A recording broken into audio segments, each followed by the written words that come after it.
Thank you so much for the safety tips. Our dear guest, good morning, everyone.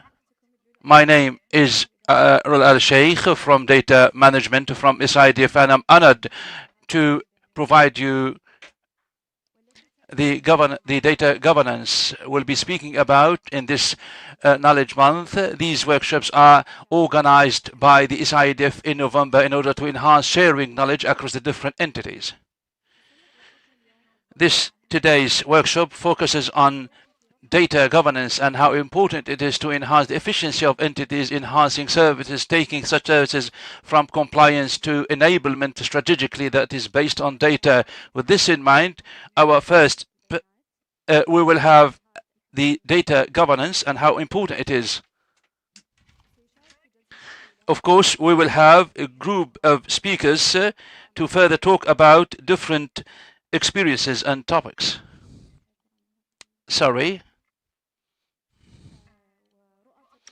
And they will be talking about the role of governance in enhancing the transparency. First, Ms. Al-Jawhara Al-Ghahtani, and she is data governance consultant at Nidomo Sadaya. Please, the floor is yours.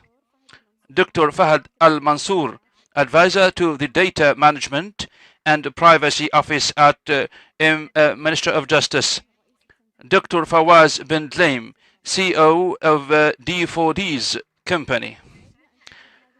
This session is moderated by Jude Al-Ahmari. She will be leading the discussion with our great speakers.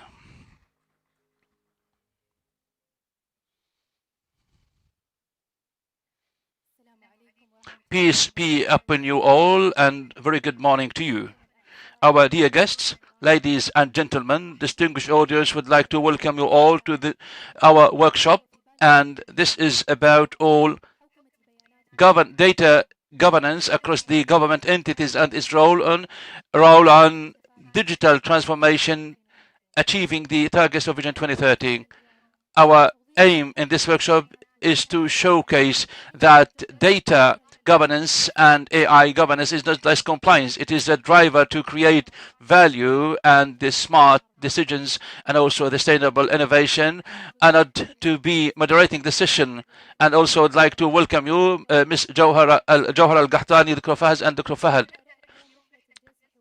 We'll start from the national image of data governance to different applications in the Ministry of Justice and also the private sector in terms of the data governance, and also we'll have some floor for the questions.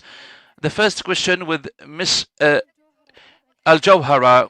Given the current situation, most of the government entities have been very much aware of the data governance, particularly when it comes to national initiatives and indicators when it comes to the governance maturity led by Sadaya. After this kind of progress, how is it possible that data governance from regulation for compliance into a key driver helping to achieve the targets of Vision 2030? First, excited and honored to be on board with you here, and I also would like to welcome Dr. Fahad and Mr. Fawaz and all the guests and participants here. In addition, I would like to express my appreciation and gratitude for the SIDF for talking about data governance, which has become very important for each and every entity seeking to achieve government excellence by implementing data governance in such an efficient and organized way. In addition to this, of course, since we're talking about today data governance, it is critically important to talk about the concept of data governance. Data governance per se is a group or set of procedures, policies, standards that organize and regulate data inside an entity. This can be done in order to ensure that data should be of high quality, easily accessible, and easily available. Back to your question, Ms. Jude. First, I would like to ensure and emphasize that the data used by the different government entities are national assets that require us all to apply governance and also to enhance the added value of such data. Equally important It is very important also to benefit from the national assets and the national strategies for the Kingdom of Saudi Arabia 2030. This can be done by achieving integration across the different government entities, meaning the integration of roles and responsibilities, starting all the way from the role of the regulator, which is the Sadaya, all the way up to the different government entities across different sectors in their roles, responsibilities, and the entities that work under their own umbrella in terms of the regulatory frameworks. And based on the roles of and responsibility of Sadaya as a national reference for data, it has achieved different aspects, key aspects, including, among others, building and establishing the development environment for data, and of course, which is based on different pillars, among which is to protect the private data. That is why Sadaya has developed a project to study the private data and protect data, and also supervise the data and put this into action. After that, Sadaya has also worked on developing policies for data governance, national data governance, in order to better understand how to deal data and how to make such data available and accessible, including classification of data, listing down data based on the disclosure or the impact of disclosures coming from the different government entities based on the activities of entities, in addition to individuals, entities, and also the human and environmental and natural resources. Sadaya has also worked on the policies of data sharing, which of course seeks to integration across the government entities. That is why we have the national and the government integration, data integration. Sadaya has also worked or published, actually, known as the policy of freedom of data, which enhances transparency, and the stakeholders and beneficiaries can get these or can have access to these data. Also, Sadaya has issued the policy of open data sharing and policies, which means that such data should be made available for entrepreneurs, researchers, innovators. When these data are made available for them, they can, of course, they can benefit from these data in order to achieve high quality and data-driven products. Ms. Jawhara, you have already talked about how data governance can be useful and productive. Moving ahead, today, the government entities have become highly aware of in terms of the data governance, and the standardization, unification of the data governance has really been very important for the data accessibility and availability. But still, the government entities still suffer from this. Ms. Jawhara, could you further speak about the most important challenges and how Sadaya can help them to overcome such kind of challenges? Well, one of the challenges is the lack of competencies and talents of the national talents. Sadaya has, of course, helped to address it through different academies, different programs, and initiatives, among which is Sadaya Academy, in order to enhance the national talented people, in order to make available the professional and the technical skill set and the competency, in addition to the national capacity building program. Sadaya also has developed different programs, such as, for instance, training programs in terms of the data classification, which supports the participants in terms of the primary request and primary pillars, in order to understand how data can be made available and how they can apply. In addition to other challenges is the overlapping roles and responsibilities in terms of cybersecurity technology. For this, of course, challenge, Sadaya has also addressed this by different training workshops, guidelines, in order to address these challenges, among which, of course, is the regulatory guidelines for the data governance. Thank you so much, Ms. Jawhara. After overcoming these challenges and with the high level of maturity, now the focus has shifted into sharing data and the value of data in order to enhance better decision-making processes and reporting.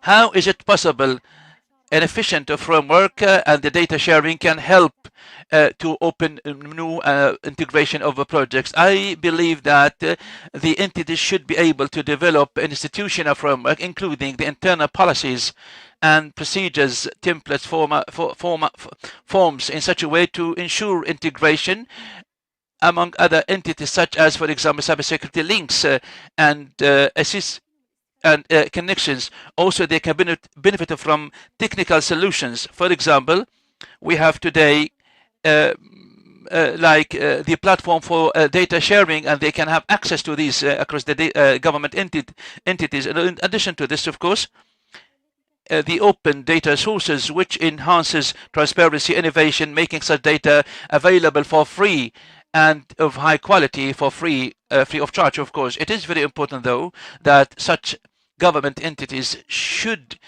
see that compliance is not just like performance compliance, it is compliance of strategies to enable or for enablement inside the entities in order to achieve the strategic pillars of Vision 2030. Thank you so much, Mrs. Al Jawhara, and the added value. You have explained how important it is when it comes to data governance. Thank you so much, Ms. Al Jawhara. Moving ahead to you, Dr. Fahad Al Mansour. We have listened to Al Jawhara how important it is for data governance across the different government entities. Moving ahead to a very important example in one of the government entities that has achieved big progress. Ministry of Justice has really made much headway, much progress. How data government can translate into practical exercises across the Ministry of Justice. First, thank you so much for this invitation. Well, in fact, when we talk about governance or data governance in the judiciary and the justice sector, it is very important because data are very highly critical, important for the Ministry of Justice. We can go back to the motivations, to the drivers why we should have data governance for the Ministry of Justice. There should be some rationale or motivations why. When we talk about the privacy and the privacy of data and confidentiality of data, it becomes a must that we should have data governance. The other point or the other driver, when we talk about accuracy and precision in decision making or decisions made, because at the end of the day, it is a justice entity and decisions should be highly accurate. Lack or poor of data governance will highly likely impact the decisions made or yet to be made. So this kind of driver, also digital transformation in any sector or entity. Digital transformation requires really data to be well governed, well regulated, and the purpose of this digital transformation is to have better customer service, customer satisfaction, high reliability, high transparency. So other drivers include, for instance, it is a compliance to the national laws and systems, such as, for example, personal protection law, which makes it a must that such government entities should apply this kind of laws. So it becomes like a must that such data governance should be part and parcel of the system, including, of course, the judiciary and the justice laws entities, and also when it comes to the personal data protection. And so you should have the procedure inside the entity to best govern and regulate data. So these drivers, these rationale, these motivations will help to facilitate smooth, of course, the data governance across the justice and the judiciary sector, overcoming all the challenges, the existing and the potential ones. Great, well said. Ministry of Justice, Dr. Fahad is among the leading entities when it comes to the digital transformation. We are really excited to have some real examples when it comes to data governance, like a service or product or a document. Well, relating to the service provided or the product provided in the Ministry of Justice, well, it has really launch different initiatives par excellence. A good example is the digitization of documents. Digital documents really have played such a great role across the ministry. Other initiatives also include registration or filing the cases, I mean, the virtual and the remote cases, the way we store, the way we save, the way we register, the way we rebuild from the paper system, paper-based system into voice system or digital system. So such kind of initiatives has really been great for the ministry. Also, another example to shed a fresh light on is the verification of documents or documentation verification in the Ministry of Justice. You know, we deal with a lot of documents. It is very important that we need to ensure that such a document is 100% true and authentic. So moving from paper-based document into digital documents to be used in the judiciary is something that is really made one of the great initiatives made by the Ministry of Justice.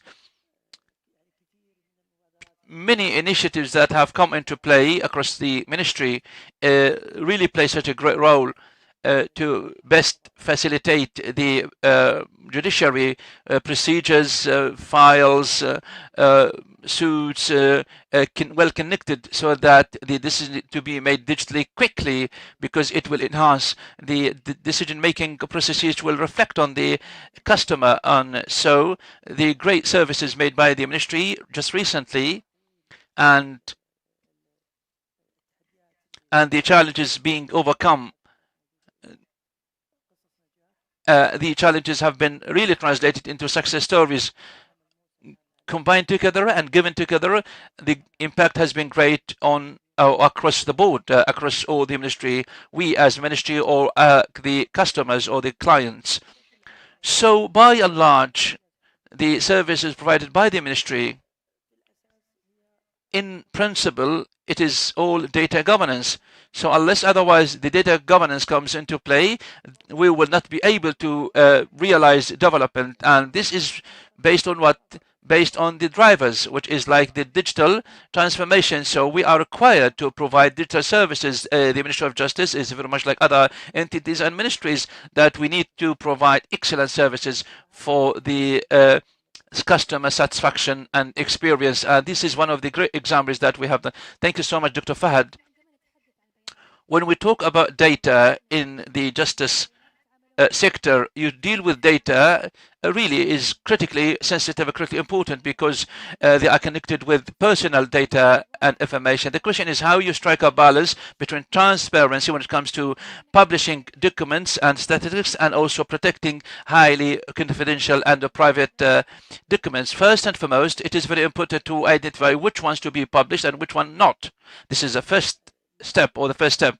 So it is very important for us, before publishing any data, that the data office should have a clear-cut classification and governance to better understand which data to be published and which one not, based on their criticality and sensitivity. So this is the first thing that we have to deal with, like it has to do with the data office. So it has to do with the national legislation and the data national legislation and the data legislation as well. And SADAIA is linked to the cybersecurity authority. At the end of the day, they all deal with data. Even when it comes to publishing, it is very important for us to encrypt and decode the information, the ID. So doesn't mean that data cannot be published, but we can encrypt these data when we hide the ID, so I can provide the document in such a way to be anonymous. I mean, to make it beneficial for the users. It is very important, again, for the judiciary and the justice entities to identify the target groups, the target beneficiaries and stakeholders. When we make such data available for the people, I mean the public, which is open data sources, which has no problems whatsoever, which doesn't impact on the beneficiaries and stakeholders. They are totally different. Such data are totally different from the data shared with the judges, for example. So we have internal connection, internal association, internal links, internal availability, and some people have certain powers and authorities to make such data available for them. The other important point is to share such data and report with the external authorities or entities. The Ministry of Justice has different connections with different entities, different government entities, to benefit from the services, of course, and make them beneficiary for them, and also provide them with all the data and the information required and made available in the ministry. So when we have a procedure or a system to share such data approved based on governance, this would really did help the government entities. When they have something that is regulated, they can have access and they can have power. So when all these considerations are well connected, would identify and outline the most appropriate method to share such data. So we cannot make it a must that such data, sometimes some data are critically sensitive, but also they are very important for a decision making or a ruling or a judgment. So in this case, the concept will change based on the nature of the request or the purpose. So they are connected, interconnected parties for decision making in the most appropriate way when it comes to data sharing or disclosure of data, based whether as reporting or stats. Dr. Fahad, thank you so much for your great efforts made at the Ministry of Justice and the service you provided. Dr. Fawaz, moving ahead to you. After we looked into the perspective of the regulator and legislative, and we looked into the digital, one of the good examples of the entities that applies digital transformation. Dr. Fawaz, based on your experience and the readiness and the preparedness of the entities for this kind of data governance, tell us more about how much compliant and how much they need when it comes to data governance. Thank you so much. First and foremost, good morning, everyone. I would like to highly appreciate the great efforts made by the SID for the great invitation, and big thanks go to you as well for your engagement and for our great speakers. First and foremost, they invited me to talk here alongside with two great legislative entities, and this is really a problem for me. I feel a little embarrassed. So back to the question that you have already asked. First and foremost, the point that has been referred to by Ms. Al-Jawhara, data are at the end of the day national assets. The government, the wise leadership, has seen and this as important, and one of the most important reasons why SADAYA has been established is to transform or translate this kind of interest into something that is executive, something that is based on governance. Today, SADAYA and the National Data Office has really, ever since it was established, they have been working relentlessly to enhance the level of maturity of data governance and data management across so many government entities. But again, I'd like to make it clear that data governance and management is a journey. It's not a target or destination. So when we talk about data governance and management, first and foremost, we need to understand that it doesn't have an end point or an end level. We need to understand the difference between maturity in digital services and data, and also the data governance and management. Some entities are digitally mature, but when we talk about data governance and data management, they are seen as still below the target, or they need like more maturity levels. what I see across the board, across the different entities, first and foremost, the National Data Office in the Kingdom of Saudi Arabia really deserves such a great appreciation because they created this kind of concept, which is like data governance, because such data governance practices were confined and limited to certain entities. Now all the government entities become a must that each and everyone should have data governance office, regardless of the maturity level they have come up with or to. So once when we have a data governance office, it is really a piece of bedrock to establish these practices and these cultures. One of the great laws and system in the Kingdom of Saudi Arabia is the personal data protection. Please, Mrs. Al Jawhara, correct me. It is the second biggest system across the Kingdom of Saudi in terms of application after the tax system and the customs system.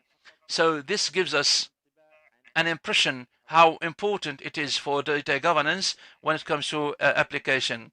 So it is part and parcel of the different practices for data governance and management. Back to your question, I see that government entities are different, relatively different. Of course, some are excellent and some others still need more. But one point need to be emphasized that we are still the beginning of the journey, and still we need to make much headway and progress. It doesn't have any end point. When you come to a high level of maturity, it means that we need to revisit your awareness, your maturity in terms of the efficient practices. Big thanks go to the National Data Office or Data Management Office, the way they share expertise across the different government entities, which enhances the readiness of the different government entities. Again, one more point is that SADAYA and NDMO are still they are new 2019, and they still need to make much headway and progress. So this kind of field or sector is still nascent. It's still a new, of course it is. And again, how much headway that we need to make or cover, and still there are more and more areas to improve. Dr. Fawaz, thank you so much. Dr. Fawaz, we hear a lot about the return of investment and based on data and the value created by the return on data. The question is how you measure the return on data. Is it by reducing cost or enhancing quality or some other factors and considerations? Different entities, unfortunately, across the world look into data governance and data management as something cost center and not, which is like this kind of perspective is faulty, is incorrect. Let me just change the question. What is the cost of the alternative opportunity when we don't feel or we are not compliant with the data governance and data management? The total fines and penalties which is very much similar to the European Union, it is $5 billion. This is the total fines. One of the companies, it was fined 1 billion euros.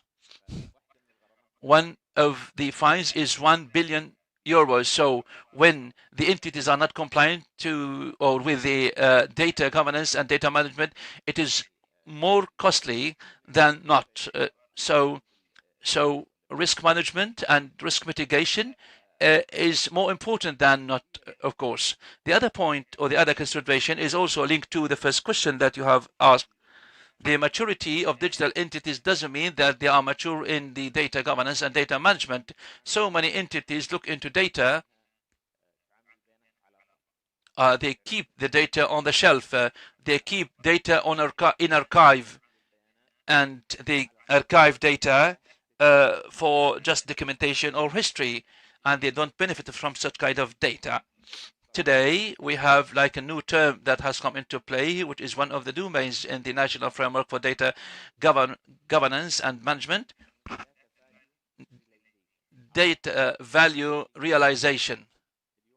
Today, so many entities have something new, a similar term, which is known as data monetization, how to benefit from the data based on our experience with certain entities, even like private entities, not just like the government entities. They don't benefit from their own data. They look into data just like IT system and put an output. We always get in a challenge with all the entities that we work with, that we are able to extract a financial value from your own data, whether government entity or private entity. Thankfully, we always make a win against this kind of challenge. If you get engaged with us, we are ready to be engaged. True, there is a value for the data, and this is really not tapped in and not used or not leveraged to do so. Of course, we need governance so that this kind of exploitation will not be against the law. Great, well said, Dr. Fawaz. And this leads us to the final question. We'll talk about the AI dimension with the different algorithm used in the different government entities. The question that is being increased always, how we ensure and how we can use it and how we can use it ethically. The question is, Dr. Fawaz, how do you translate the algorithm ethics into implementable policies, and have you ever faced any kind of ethical problems? First and foremost, AI today, regardless that it is kind of a hype or a bubble, but again, it is there, and it is a kind of one way to deal with the data. When we have AI there, it is linked to the data governance and data management. If data used in the AI applications and the AI systems of high quality, then the outcomes to be produced out of these applications will not be high quality. Sadaya, there is a document about the AI ethics, and using AI today is critically important, is very important. And also there is kind of national trend to use such kind of technologies for the quality of life, or quality for life.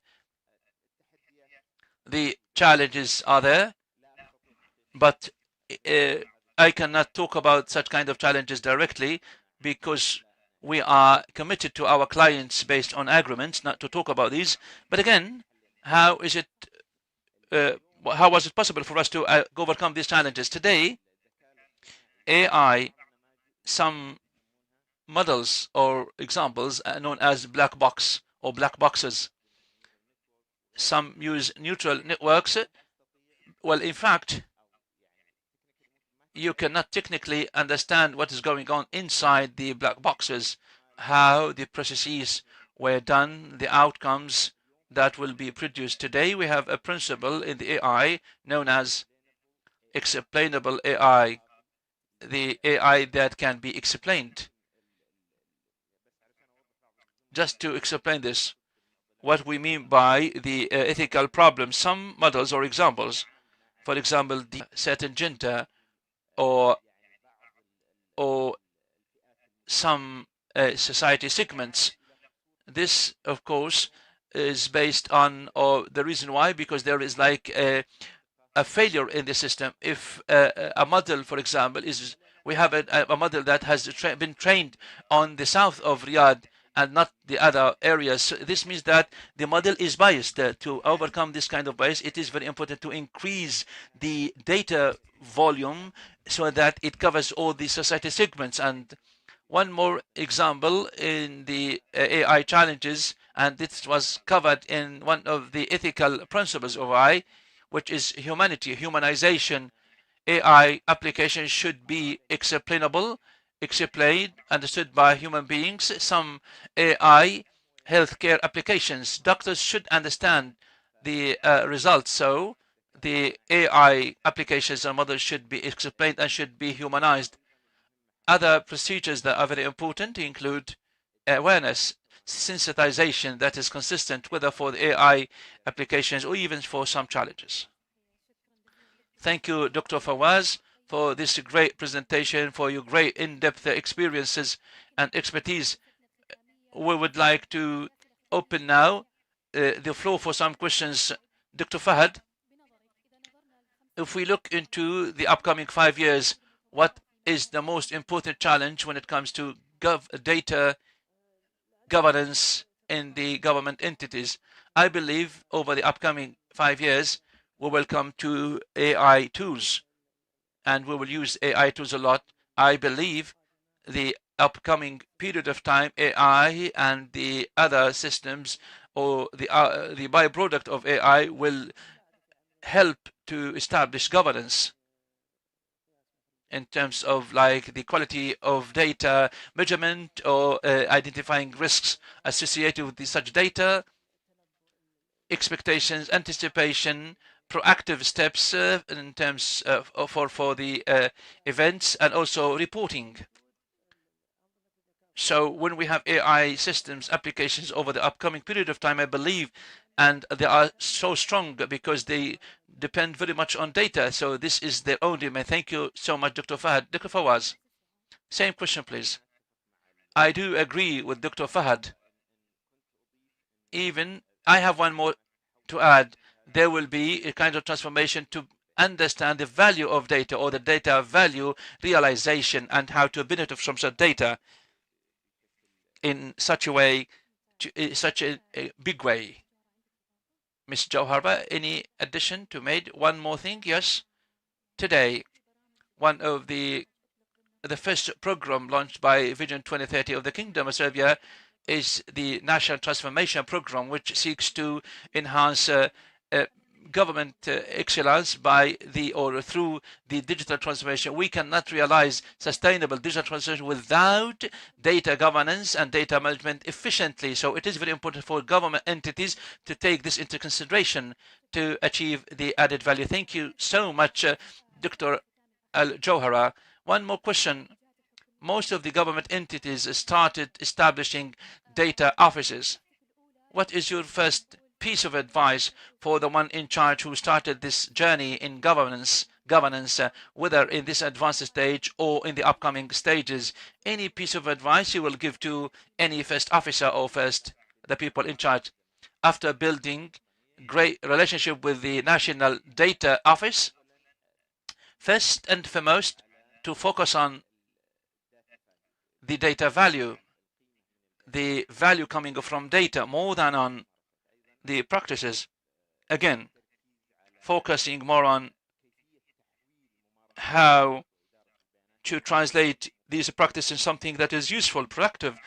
Some may look into this as that the roles of the National Data Office very much like not motivating for business or not attracting for business, or may cause some challenges. But it is very important to have high levels of awareness and sensitization starting from the first officer. Some officers, unfortunately, are not fully convinced of, say, data governance, and we've seen this across different entities. But when we have like high level of awareness, we talk to the first officer and building good rapport, excellent relationship, or let's call it like to enhance the level of awareness of data. Thank you so much, Dr. Fawaz. Dr. Fahad, same question. As Dr. Fawaz truly said, as a new officer in the data office or data management office, our department's successes are always based on everyone's efforts and successes. So, and the national the digital transformation coping up with the development by and large. Thank you so much, Ms. Al Jauhara. Any addition? Ladies and gentlemen, distinguished audience, we have come to the end of our workshop. Thank you so much, our great speakers, who have well explained that governance is not just like procedural actions, but it's the beginning of creating the difference, on which, of course, great innovative digital products and services based on data governance and management. Thank you ever so much. Your attention is highly appreciated. Thank you.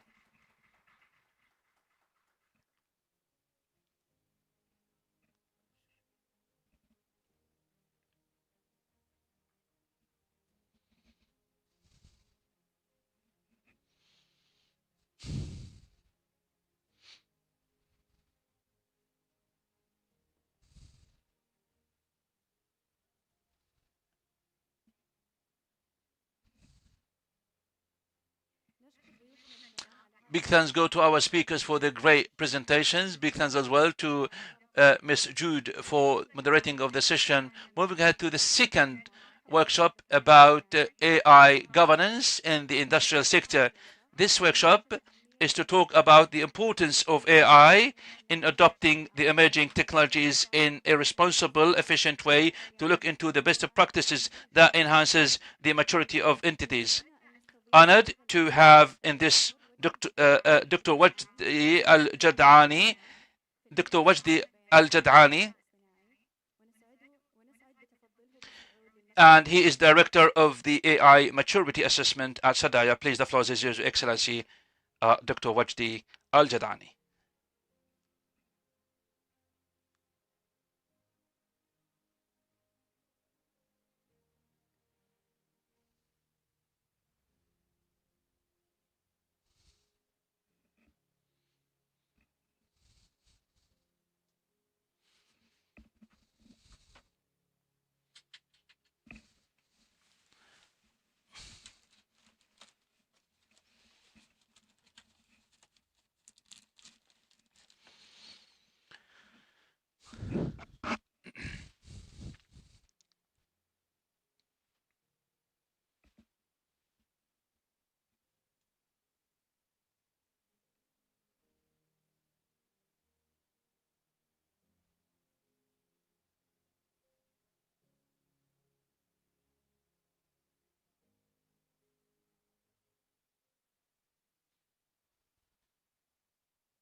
Good morning, everyone. Dr. Wajdi Al-Jad'ani, the director of AI Assessment at Sadaya, AI Maturity Assessment at Sadaya, will be talking about AI governance at or across the industrial sector. I'll be talking about some case studies in the sector, and also I'll be speaking about the AI ethics and how you can provide an ethical product for AI. First, I would like to speak about the most important technology supporting the sector. We have here 6 points. I will talk about the 6 points. The first one is like the smart supply chain management, which is to take a quick and smart decisions to facilitate and time and reduce the waiting time and enhancing efficiency. In this point, we are talking here about how AI can help in enhancing the supply chain, the smart supply chain, and enhance the levels and in stock.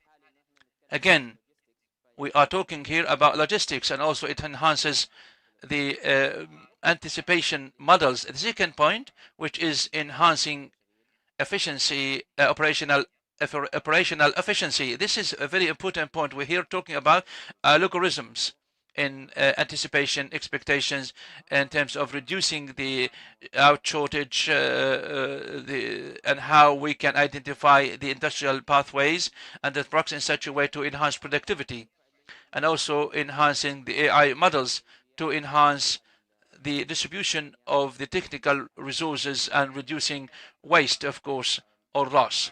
Here we're talking about if we'd like to enhance the production lines. Production lines sometimes may suffer from challenges in terms of staff, in terms of the lines. So how AI can enhance productivity based on the algorithm, and how can anticipate the problems or challenges. The third point, which is dependence on the control panels for the factories. This is the dashboard. The dashboard, of course, can further help in enhancing the flow of work, the algorithms, in such a way to anticipate if any problems may come into play and how to enhance production, to ensure if any product or products face problems. If we notice some products say that it has a lot of loss or waste, or it has like a malfunctioning or defect, like for example some product like lacks sugar or something else, like, so AI can expect and anticipate, so we can create this through the dashboard and anticipate any kind of challenges or any kind of problems, manufacturing problems, and also can compare between the traditional operation and the auto or the self operation. The third point, or the fourth point, which is known as anticipatory maintenance. I don't know whether some of you conduct anticipatory maintenance for your car or for your laptop. In industry, because machines are so big and the production pipelines are so big in terms of the machinery, the equipment, the production line, we have different subsections and sections and subphases and phases, and we don't know if a piece of a machine or equipment has kind of malfunctioning, or the manufacturing year by default say it is 5 years. So we can anticipate and expect that there may be a problem in this section or this segment or this year. So AI can expect that in this machine or equipment, it can expect that you may change this, of course, in such a way that the production will not come to a stop or a halt, and enhances, of course, productivity. The fifth point, which is product through smart checking or examination, which means that it learns what are the problems and how, or what the problems are, and how we can identify any faults or malfunctioning. As I've said, the products can have some problems or defects, for example. So AI can make it like useful for the production or the industry. The sixth point, which is something that is very important, I need to talk about how we can apply the ethical compliance across the industrial sector. 3 case studies that will be cited as examples how AI can be great in this ethical compliance. We have 3 initiatives that have come into play in the industrial sector. These 3 initiatives makes us understand that the industrial sector can enhance, can be bigger. The first one, which is data analysis, expectancy or anticipation, and this is based on data collection in terms of the performance, and understand the challenges so that we can anticipate the investment opportunities to enhancing the industrial sector. The AI Excellence Center, this is an initiative between the Ministry of Industry and Mining Resources and SADAYA to analyze and support the entities in such a way to support the government entities to collect as much data as possible so that we can increase the AI engagement. The third one, which is the Future Factories Program initiative, so that we can automate, digitize, and we can talk about how we can enhance productivity and reduce waste and losses in terms of the data collection based on the platforms. And we have a case study about this, and I will talk about, of course, The case study here, as you see, how we secure the main minerals for AI. As you know, we have like a wealth of mining and mineral resources. We cannot identify, for example, I may bring you a piece of mineral and you may say it's gold. It can be a rock.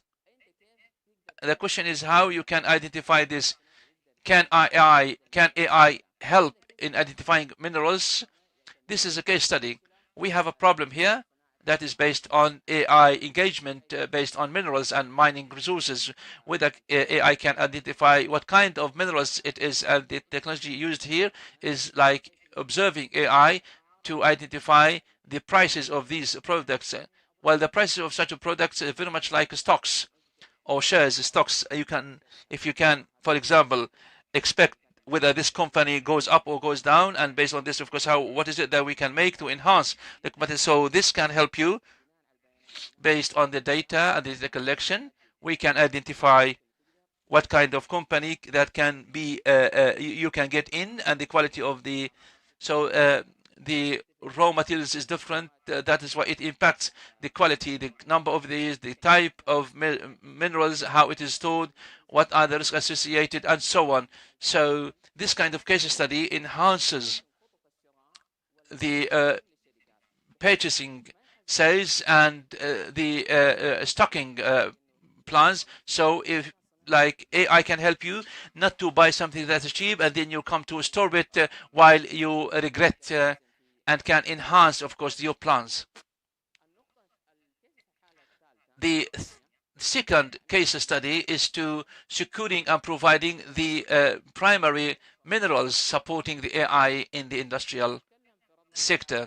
Speaking about one example in this case study, of course, as you know, in the Kingdom of Saudi Arabia, in the Kingdom of Saudi Arabia, is that okay? Great. As you know,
here, of course, we will talk in more in depth. Here, I just talked about an overview about the case study and how is it possible for them to use them.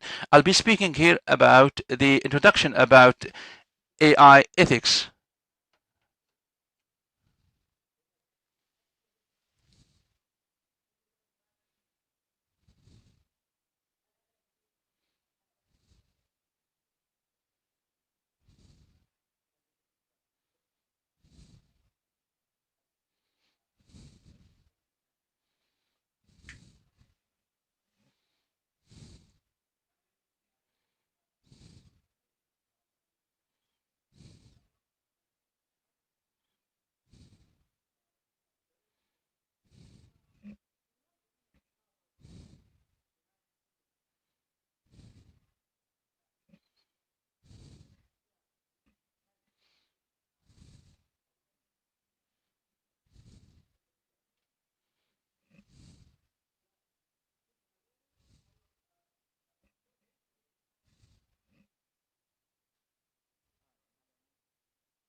they don't have any kind of knowledge about the AI ethics.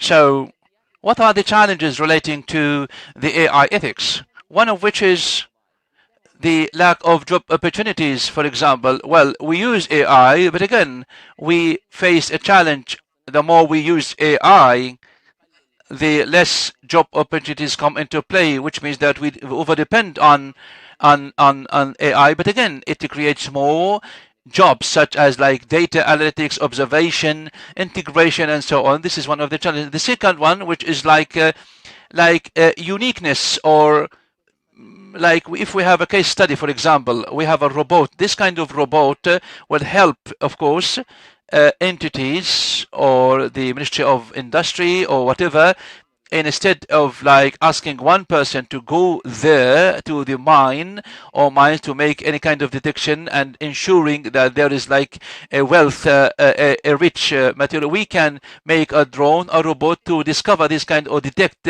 so that we don't need to push people there. But again, if something has come into play, if we make a robot, can we ensure that this kind of robot can be unique, such as Tesla, for example, which can be out of control? So this is which is no, like we can apply AI in industry, but again, we will face challenge. Can we control it or not? The third point, which is like inclusiveness and diversity. Well, you as an example, for example, if you make a dashboard for industry and you say we may use AI and we have the data and we have everything, but again, you are not biased to or against certain entity or a country or whatever or a product. So this will create a challenge, ethically speaking, in terms of application. So it can be biased. I mean, the application can be biased. So this is one of the challenges. Also, the artificial stupidness. What is the stupidness? We always say smartest, the smartest, or intelligence, intelligence. But it is also stupid. Without data, it can do nothing. Any production or any production or detection or whatever. So we may face. It doesn't feel. It doesn't sense. We build it. We train it, of course, based on what? Based on performance and data, so it can give us higher result. Also, lack of transparency. It is very interesting. This is a good example, which is like, for example, the computer vision. The second case, you may identify, like, for example, we have this point ABC, which is, we have like gas, for example. So the model, when it has identified that this is full of gas, based on what? It could be false positive. It means it is not true. Whatever it be, it could not be gas. So is the tool you using or publishing can be based on explanation that you have identified this on based on what 1, 2, 3. So we call it like lack of transparency, and this is one of the challenges. So many people, sometimes it is false positive and you cannot identify why or based on which. Also privacy, and this is very important. Privacy. Just imagine that you have taken data, for example, of certain factories, or you do a model, or I do a model based on what? Based on the data of factories. You have taken, for example, 20 pieces of data on factories, or the data set that I have taken. Are such data sets, did I take a consent that I will use such data? Go ahead or green light, or did you take the approval or the consent, for example, from the people that I have some data, for example, that I would like to use this data for the cement industry, for example, and do they know that you are using these data for training the model? So here we are talking about a very important thing, which is like privacy. Why? Why? Agentic AI or AI agentic, have you ever used it? 1, 2, okay, 2, okay, uh-huh.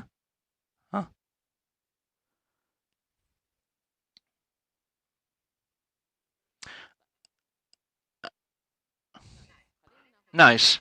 Let's take that you have used GA,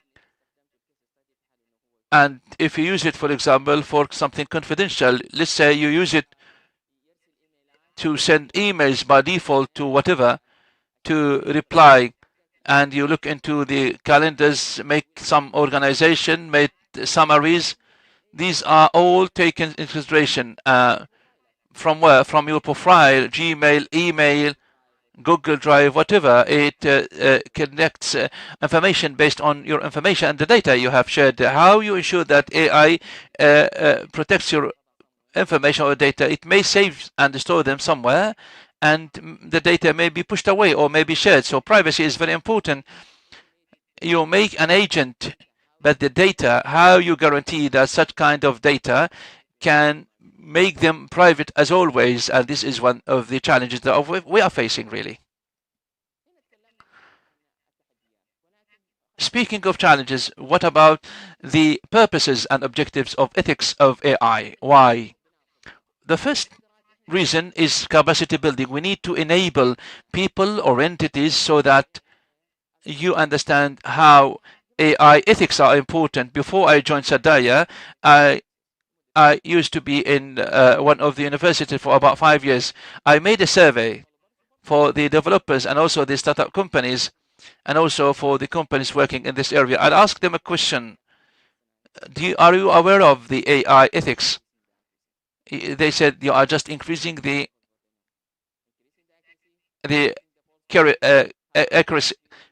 accuracy. How to make you ensure a secret that the tools are robust and the tools are strong. Define what is AI ethics. The developers did not know what it means. If I ask you here as developers AI, I mean, they may come up with some questions. You may know something, little more, I don't know. But the question is, are you really aware of what AI ethics is? So it is very important for us to enable the private and the public sector entities and support them to be more compliant based on the ethics. Give us like products and we can assess your products, and then we can support you to build ethical tools supporting you in such a way that you don't face any kind of challenges, or all of you will be compliant and no one will find you against non-compliance. The second one is the ethical governance, which is like the AI models or the governance of AI models, and to be secure, to be safe, not impacting negatively on societies, communities, or entities. The third one is like privacy protection. I don't know whether you have a session or a workshop about this.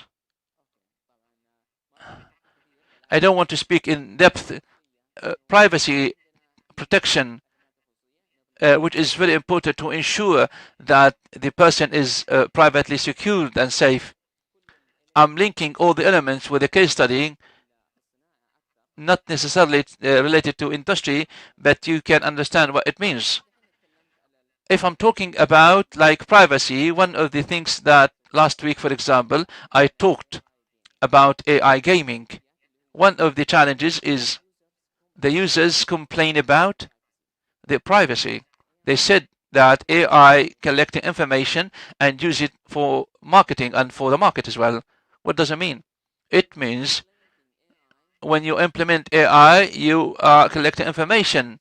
You may take these information, data, and whatever it be. One of the cases, for instance, one of the entities in the Kingdom of Saudi Arabia has applied voice recognition and control, or voice over, to support people or seniors, I mean the old people, so that it facilitates their request using the AI in such a way to enhance, such as like renewal, passport renewal, or ID renewal, or family visit, whatever. But one of the things, the challenges, once you make a request, what is your name? You tell him the name. What is the ID? You tell him the ID 1, 2, 3, 4 example. After that, guess what? Then ID is 1, 2. So everyone has already known your ID, so there is no kind of privacy. Some data not necessarily to be requested by the user, so you don't have to ask everything about this. But we lack information. Just imagine that someone is blind, for example, and start using ATM machine. once used, he doesn't see Brill the dots where you can press on the dots. So they understand your bank account, no privacy. So this is one of the challenges. One of the other challenges relating to privacy is asking about users' information and data. A good example, ChatGPT, for instance. ChatGPT by default, when used, I want you to write me an email and write my email. And the next one, hi Wajdi. How did he know that my name is Wajdi? By default, and no privacy, because in the setting I did not enable my information to be saved, so it goes to the private policy, and you should understand whether this applies or not. The second one, a case study different from the one.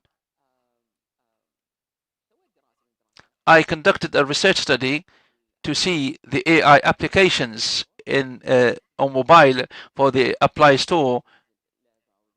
You will download any kind of game, for example. It's free, then go ahead. We download, we install it, and you start receiving ads. You like it or you don't. When you go to the private policy, the key private policy, we use third party based on collecting information for the user behavior. So it understands how you move, what you prefer, and what you think, and how you think, for example, what's your technique. So it manipulates you in such a way. So they are using AI, but again, in a way to monetize or to be more hungry so that you go and buy coins and so on. This is non-ethical because it has taken your privacy and your personal information and data. So are you using the AI this way? Do you keep this privacy for the users? These are all case studies I have really applied, but I'm just sharing these case studies for you or with you. Enhancing innovation. Thankfully, we have Sadaya in the Kingdom of Serbia supporting each and every entity, enabling everywhere from individuals, startup companies, entities, big companies, government entities, so that we ensure in innovation research studies, of course, and based on AI technologies, supporting the AI ethics and ethical considerations. We also have the AI centers. The ethical research studies also can further support in terms of the research studies, in terms of the enablement. Ethical compliance. One of the things that we are interested in is that each and every entity is ethically compliant. So the more a product is ethical, we can support it through guidelines so that we understand the trends. So, for example, if you provide your own products, you can't say like you pass or fail. We just give you feedback. You have 1, 2, 3, 4. If you tweak them or if you do a little more, it will be ethically compliant and based, which of course we can give you a patch. Here we have the principles or the ethical principles of AI, which are very important for you. And I will further explain this in detail because they are very important. If you understand the 7 ethical principles of AI, then you will qualify and you will be fully aware of the ethicals. First, integrity and equity. I need to link it with the case studies and to the industrial sector. Speaking here about integrity and equity, just imagine that you have a dashboard, a local dashboard, to better understand the companies here, the industrial companies. You are a little biased, for example, against the companies in Riyadh. You don't like the Jeddah companies. Let's focus more on Riyadh. We need to stay closed and focused. You are then biased for a certain category. The second thing, you are biased for a certain product. We need a certain mechanism or a person. So you start building your own bias. So you don't have any kind of fairness or integrity, and this is one of the principles for fairness and integrity. Privacy and security, to ensure the privacy and security of the users so that they can have fully secured and private information on rights. You notice that some applications cannot go to the next step unless otherwise you ensure that you need to either you decline or you accept that we will use your private information and your security. You accept, then you move on to the next one. Humanization and humanization. How much humanized your principles, your interaction, your activity is. Here we're talking about robot. For example, can you create a robot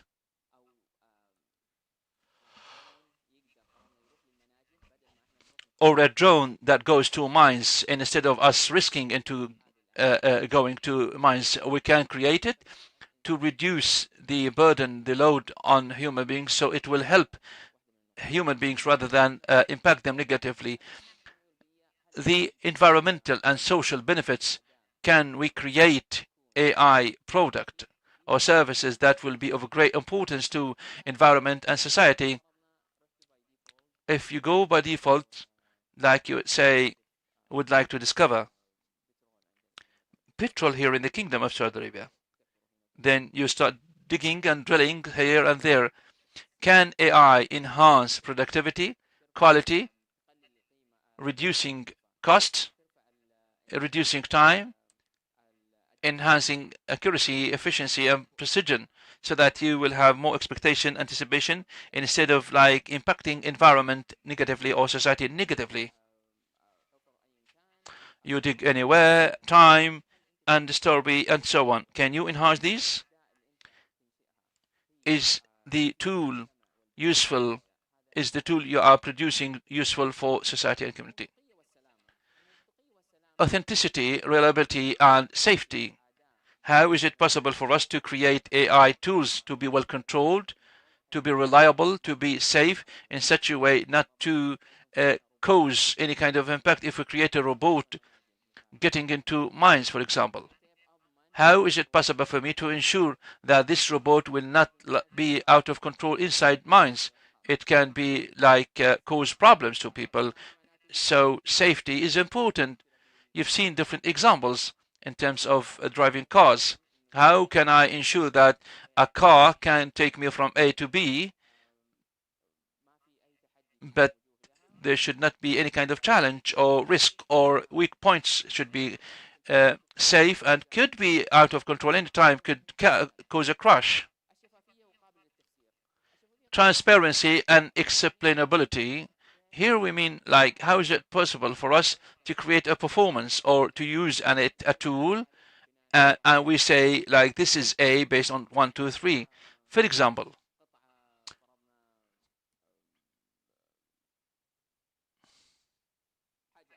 we have a rock. For example, can AI say that this is a gold or this is gold?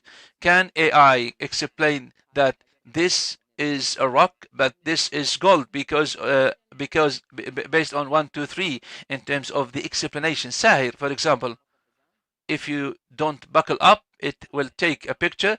It reports that you did not buckle up, and it will provide you a picture. Sometimes you have the belt, but you are in black. Your dress is black.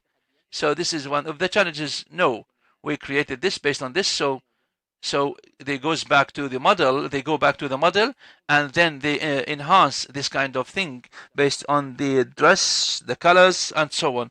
So we train it, but not in full. We train it in summer and not in winter.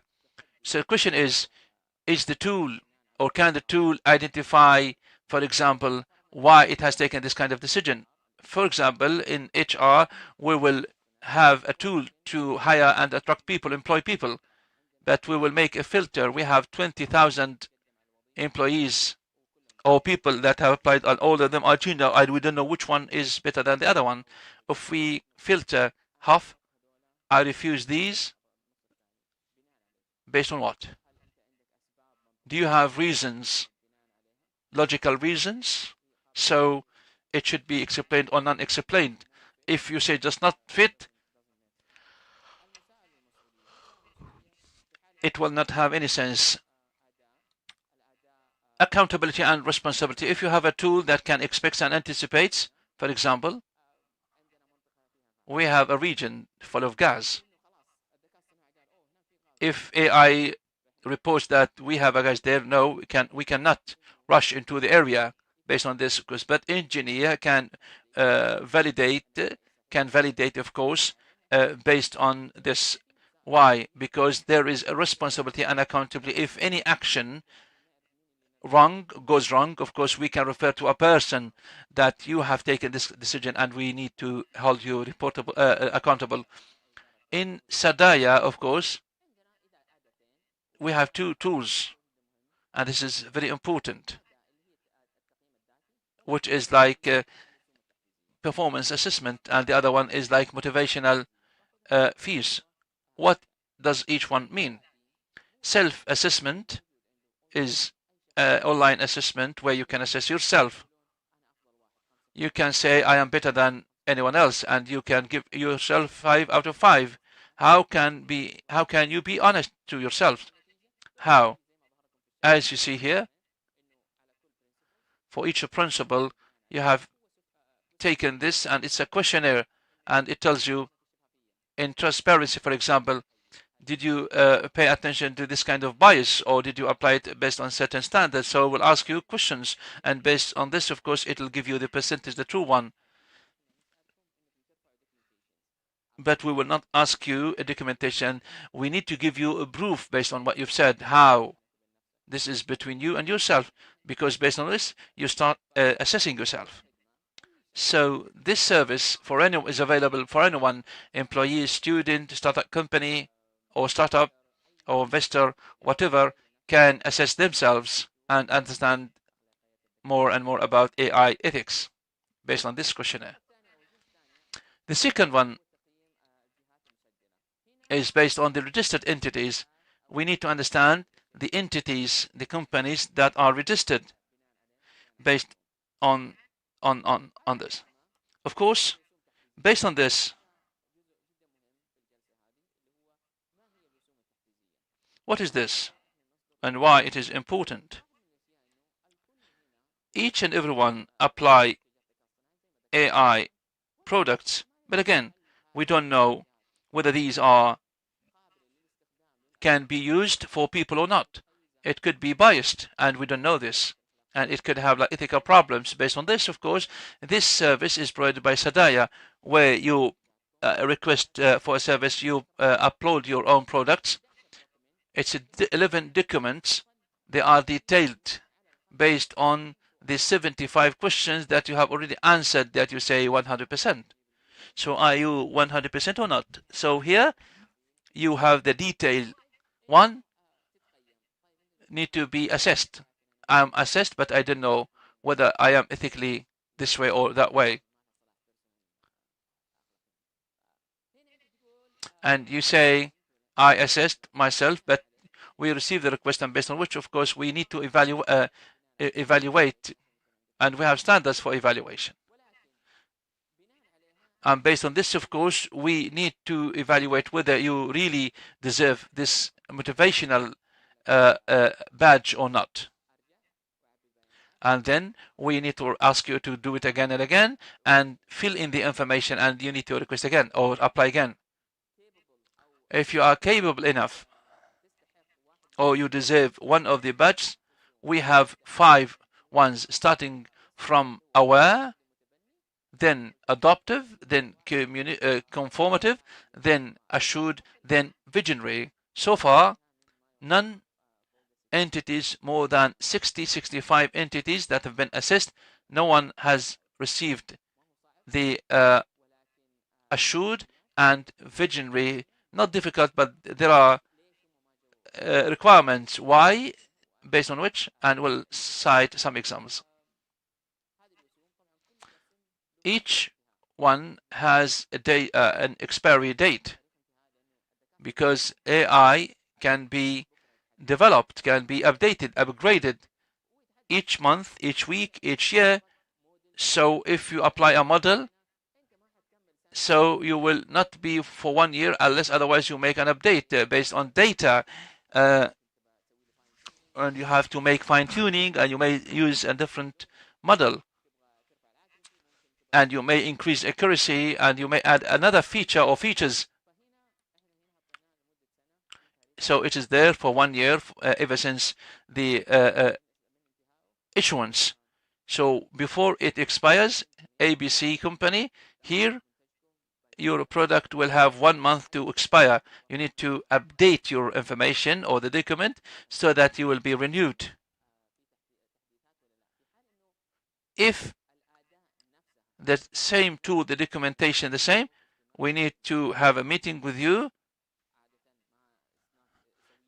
It's a weak case, it's a unique case, and we need to meet up with you so that we understand the mechanism, and we need to see, and for example, you don't have any improvement, after that, move ahead. Some entities have got aware, but they are not satisfied. We need like to have, for example, conformative. We'll give you some notes, some tips, some observations, and you need to come back again with the observations, and we need to assess you again if you have taken these into consideration or not.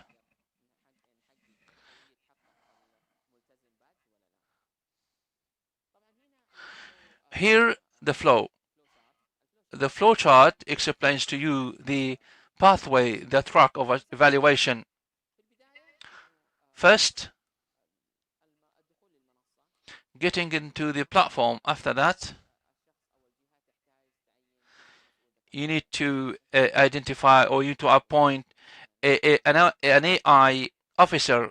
Why? Because you may say everyone is aware of this, but when I communicate with a certain entity, I need to see one point of contact, AI officer. So I cannot communicate every time with a different person. So it is very important for me to have one AI officer. Then establishing an account by Sadaya, and then you will have a notification. Then you start the service. Each step here, you will see it visually, so that you build it, so you will not be lost. You will not be lost in this roadmap. After the service starts, all the information filled in, you send the request, we receive it. All the information required are there, fill, and you may submit a document. You may have submitted like a wrong document. So we need to check these files, ensuring that all these documents are true, correct. Move on to the assessment management to assess. If you have a problem in the request or the application, we need to review it, and we need to say that you have 1, 2, 3, you have to tweak, you have to complete and finalize this, and you have to resubmit it. If it's okay, it goes to the assessment or evaluation phase, or does it deserve a badge or not. Once deserves, okay, we'll give it.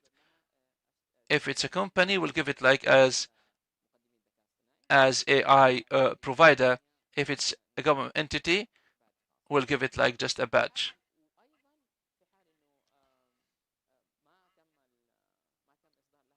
If a badge is not issued, you are rejected, no badge. These are the recommendations. Improve it. Once you improve it, you will get a badge. And also we send recommendation if you have a badge, WAI, or conformative, or aware, or whatever, we'll give you some recommendations. Here we'll show you the application process. What are the process? One, first, You have to go to the users, and then you have to add accountant. 3, to appoint an AI officer. If you have any challenges, you can then send your information to the email here, as you see it here in the slide, so that we can further support you regardless of the challenges. You may know, you may not. We can send you this kind of documentation or document. If you face any kind of difficulties or you have an error, we can further provide you with the technical support.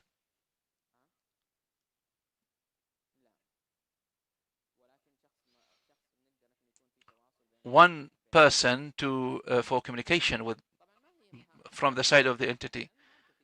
What are the roles and responsibility of the AI officer? One, to follow up the development regardless of compliance, laws, standards. Two, we can understand the products and the services. Number three, he or she can manage the application, the requests, so that we can communicate with him or her.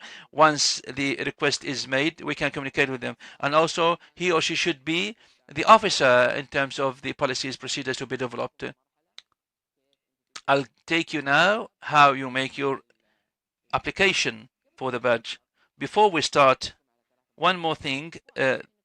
Number one, try to keep your application as a draft because it may take time. Details, so many requests or applications, time consuming, so you cannot complete based on one session. So that to keep it as a draft, it is very important to finish the first 3 parts.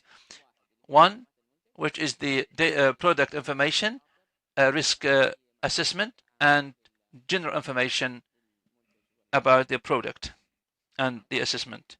After that, you can save as a draft. Number 3, some requirements or field. So you have to apply it. Now, as you see here, this is the screenshot, how the application goes and how you start it. You press here on the challenge, and then you start with the service. This is the dashboard, and you see this, of course, top left there, to create your application.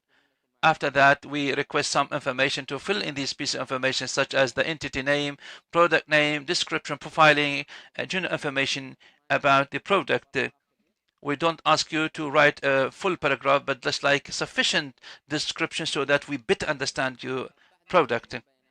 After that, of course, these are very important, like is the product local or whatever. For example, go ahead, please.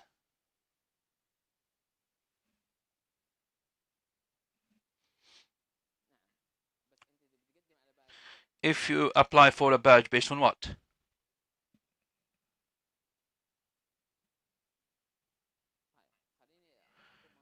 Let me be honest and clear to you. You are a service provider. What are your services? Say, facilitation. Even if you provide services, you should have a product. But how are you providing these services? I mean, it should it be like an existing product or its potential product? Let me be honest with you. You say that I have a tool that is in progress. You have submitted some piece of information. When I evaluate you, the product will change. So if I give you a badge, it will be misaligned with the product, so that I can understand. So this badge is only for existing products. As a company providing services or consulting services, I may not be able to apply for it because this is for products that exist. This is right, even if it's local. For example, if you have like you're evaluating the progress of employees, for example, this is local, not for the public to use. And this is like AI product, you can be assessed on which, but a full product, you can fill in the information. The question is, do you have a fully fledged product, whether it can be used locally, internally, or it can be publicly for the end users. Thank you. Go ahead, please. So getting this badge, the purpose of which is just to understand my product is mature or not from Sadaya perspective, or does it have any other benefits for marketing the product or how it can be used across the market? As I am a company and I have AI agent local in the kingdom, and I have a badge, a certain badge from you. Does this badge need to be placed on the store, whatever it be?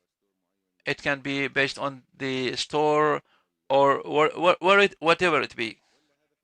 Or is it like just to measure the level of maturity so that I understand it if I don't have any kind of AI ethicals? Thank you so much for this question. This is a very interesting question. It has different answers. First, we support you as evaluating you, and this is very important as well. Why? Because it's a free of cost. We evaluate you and we say that you have some problems. We may help you to make compliance for free, and then you need to get started. Then too, based on the evaluation, you will have the accreditation from Sadaya, and based on this, of course, you are authenticated and certified by Sadaya, and if it's like high, it means that you are highly supported. Number 3, any entity may say that we need to more understand this, of course, in healthcare, and we need to see the products, and they may ask us like to see the data, and based on the data we'll send you what is the data set that we have. So we cannot go to something that is not adopted or not accredited. Number 4, you will be in the networking in Sadaya if we have any workshop or communication or networking, so that we communicate with you and invite you that we will have like a workshop relating to this and this and this, for example, relating to assessment or the ethical or AI ethics. So you will be in the loop or in the network. Any other questions?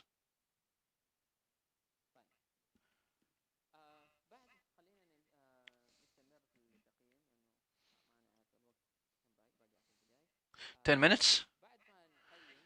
After that, of course, after you fill in all the information, we move ahead to the next step, which is like customers, clients, also the number of clients you have. For example, you say, I don't have any specific number. You say expected or anticipate or expected, based on which, of course, you expect your clients or customer. It can be changed, of course, across time. After that, of course, you move ahead to risk management or assessment, sorry. It doesn't mean that if you say low risk, doesn't mean that it is low. So you provide us with information and we decide. So here you come to the sections, 21 questions relating to the product, the specifications of product, and the details relating to this, of course, and the working team members and experts. The second one, which is about information about the product, which language, not the programming, which language, for example, is it bilingual, like English or Arabic enabled, or which one that it supports. The third one, which is about risk assessment, as I explained to you. The next one, or the previous one, sorry, where you need to fill in the information and how you see this tool, regardless of this, of course. And it could be highly risky, and we can give you some recommendations so that you can mitigate risk and we can reduce. The fourth one, which is not preferred so many people, where you upload 11 documents, but this is very important, though lengthy, but they are very important later on. Why? Because based on the experience for the software engineering and AI engineering, Most of the developers in engineering, they don't like documentations. Why? Like I don't want to encode or code. I don't have time. I would rather make 3 use cases rather than like documenting or providing these documents. If you don't make any kind of documents, so you don't understand the trends and how the pipelines are and the challenges, techniques. So you will have some problems even boarding if a new employee comes in or joins. How can you make like engagement or onboarding or welcoming? These are the 11 documents where you upload. Each and every point or report once. You need to upload one report and you cannot upload multiple reports. For example, here we have 6 reports and there are 11 reports at the second page. Okay. I'll talk about, for the time constraint, I cannot talk in detail about each and every report. Here, for example, the risk management report. If you would like to know more, a good example, the classification of AI for you. And if, for example, you have like a risk assessment based on which, do you have like plans to reduce the risk for a performance risk, also ensuring safety, security? Do you have the logs monitoring the risk and also the documenting the performance? And we can of course also share you a kind of template so that it gives you heads and subheaders as a static point so that you don't feel that you are lost or things are foggy, for example.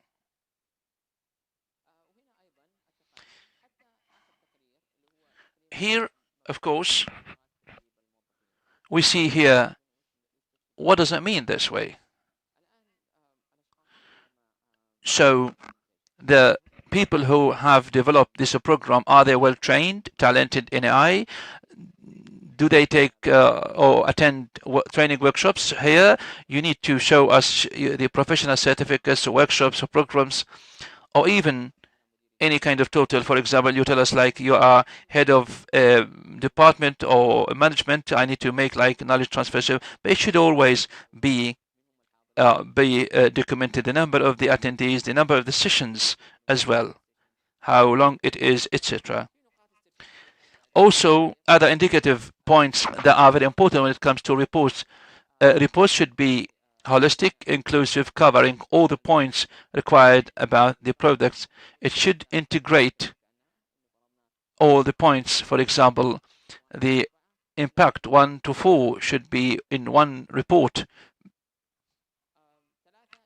Number 3, the report should be updated periodically, and this is a piece of recommendation. If not updated, then over the course of time, by the end of the year, you need to update everything, and sometimes people forget all about their updates. Number 4, providing some AI indicative models or examples. Timeline for the motivational badge. Number 1, 5 to 7 working days. We can receive all the applications, ensuring if they are fully or not, so that if number 1 is over and examined, then we push it to the holistic evaluation. It takes about 15 to 20 days. It means that AI tools across all entities, they may be 5 to 6. So just imagine the different government entities and the start companies and or the startups and the other private sector companies. Number 3, from 3 to 5 working days, where recommendations are written up for the private sector entities and for the AI provider certificate. I have just like 5 minutes. What are the examples, good examples, where you start writing up your reports, fully aware of your reports? Number 1, this is a report about accountability and responsibility where we have like headers and subheaders. A good positive or a positive example showcasing the roles and responsibilities accurately based on the performance assessment. Number one includes the holistic roles and responsibilities and the responsibilities and roles of each person. If a problem comes into play in data, so we need to understand the person or the officer in charge, and this is the point of contact. As you see, the responsibility for each, and it becomes easier for an entity to see if they have like some responsibilities for each person. Unfortunately, we shared some templates with some entities. Most of the information have filled in non-applicable, meaning that there's no option. I have someone saying, I have a procurement manager, but he doesn't have any responsibilities. Is there someone in that entity who has no responsibility or roles? We are talking here about basic information, but the entity does not provide us with this kind of information. Based on this, of course, the report is so negative, and that is why the information insufficient, and we cannot assess the entity or the information accurate. A risk management, a risk assessment report. This is one of the entity shared us a model. This model, it is a heat map showcasing or showing actually the level of risk and the nature of risk, and a table of the impact, the potential impact for each and every risk once comes into play, and how to overcome it or how to avoid it, and what is the alternative plan to mitigate this kind of risk. The negative example. Here, one of the entities shared us a piece of information, very simple or insufficient or not available. They don't have any risk, and they say they are fully compliant everywhere.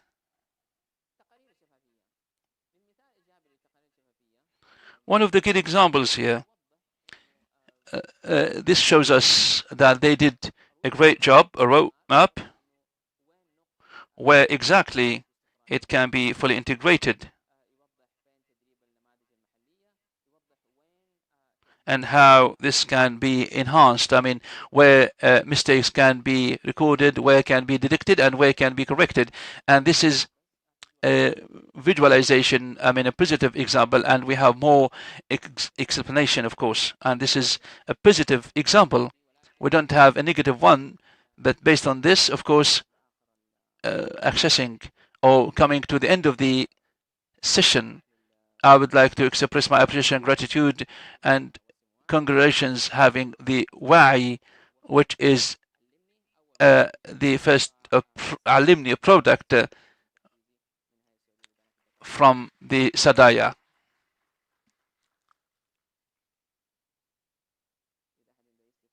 Any questions?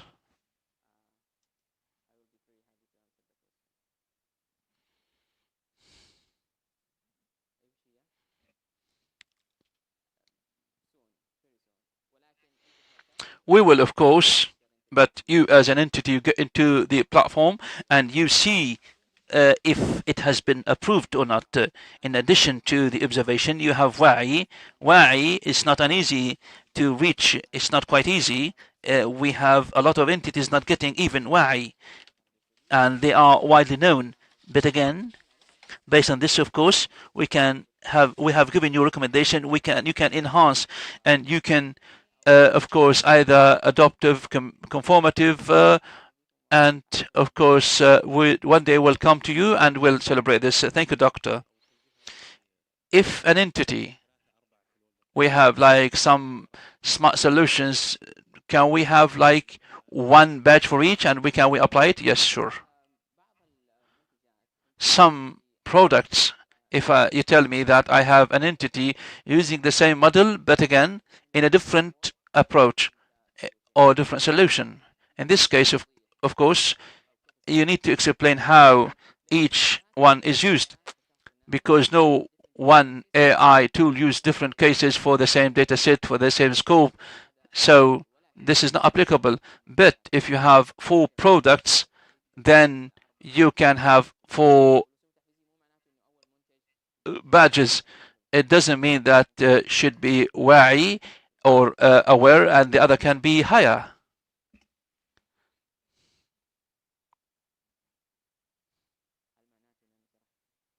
Does this mean that I explained everything?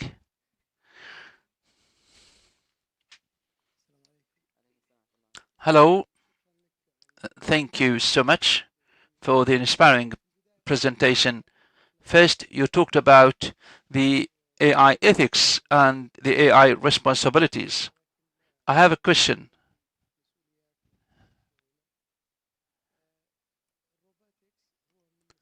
Robotics is one of the AI uses in manufacturing. How is it possible for us to assess the ethical and manufacturing responsibility, for example, using robotics in industry? If a dangerous event happened, like death, for example, who can be held responsible? The operator, the developer, the manufacturer. So who is to be held responsible? Thank you for this question. As I've said,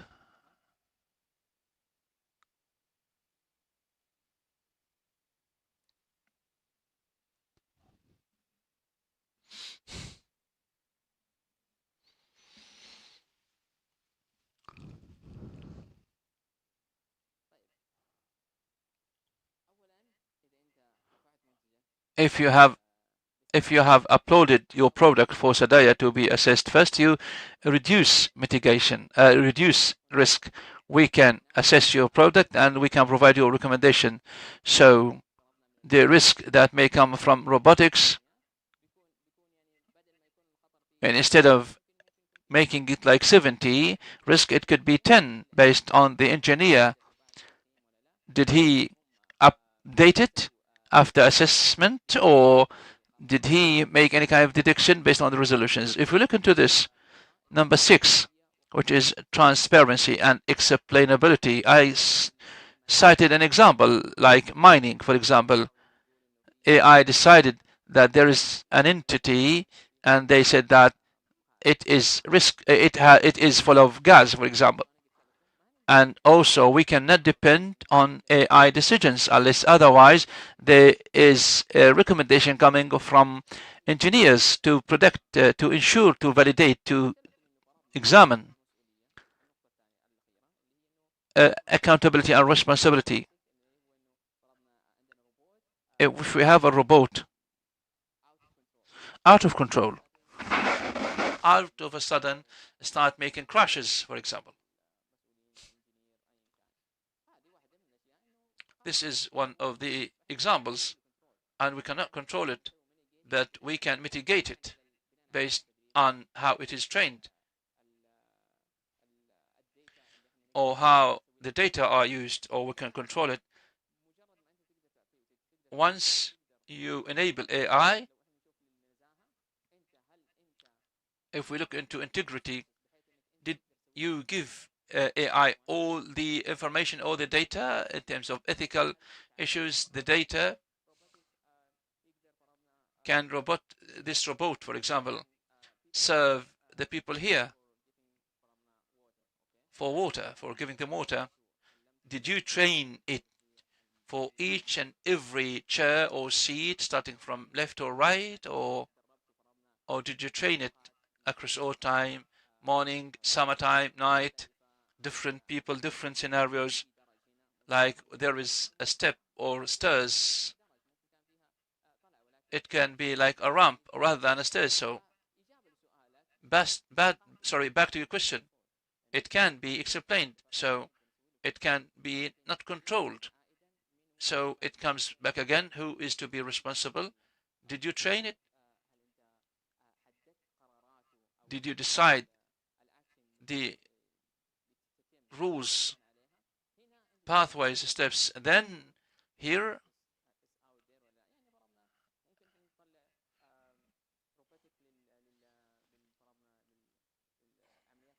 we can have like robotics for surgical operations. It cannot carry out such kind of surgery, sorry. Millions of robots can make coffee. Some examples in the States, a hot dog machine making sandwiches, but the person has received just a sandwich full of nothing.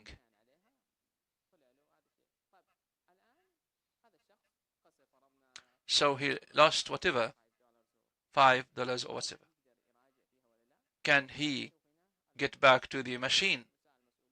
Responsibility and accountability, the same entity to be held responsible or accountable for this. Which means don't produce any tool or machine that is non-ethical, that is non-capable of serving people or users, so that you don't make any faulty decisions.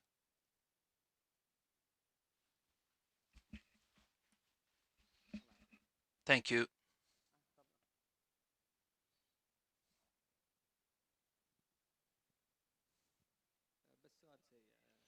Quick question, please. The badge is optional.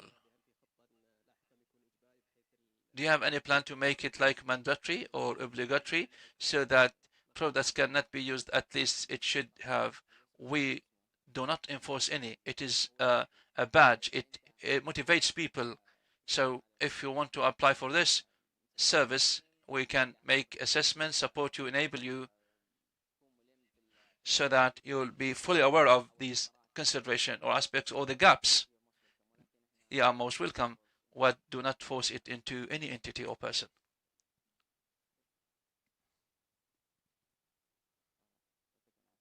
Thank you so much. Your attention is highly appreciated. At the end of our second discussion and workshop, would like to thank Dr. Wajdi for this inspiring presentation. Big thanks go to our participants, guests, and the speakers as well. And now, the Vice Executive Director, Engineer Ahmed Al-Baghawi, to honor our great speakers, please, on the stage. His Excellency Dr. Fahad Al-Mansour, advisor to the data assessment in the Ministry of Justice.